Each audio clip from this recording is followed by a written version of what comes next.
দুপুরের রান্না বসিয়েছি। কড়াইয়ের মধ্যে মাছ দিয়ে দিয়েছি, মাছটি ভেজে নিব। মাছগুলো উল্টিয়ে দিয়েছি। শুটকি ভুনা করব।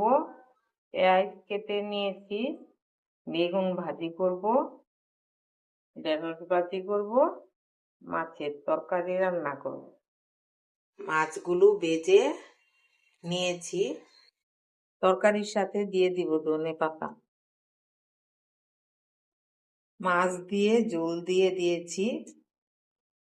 সব তরকারির মধ্যে আমরা আলু দেই না, ছোট ছেলের জন্য আলু দিতে হয়।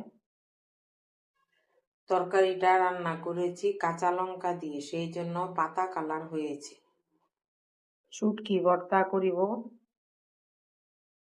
আমার ছোট ছেলে শুটকি ভর্তাটা খেয়ে খুব পছন্দ করে, সেই জন্য শুটকি ভর্তা করতেছি।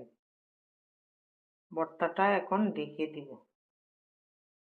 আমাদের ঘরে অন্য শুটকি কেউ খায়নি, লইট্টা শুটকিটা খেয়ে খুব পছন্দ করে, সেই জন্য লইট্টা শুটকিটাই আনা হয়।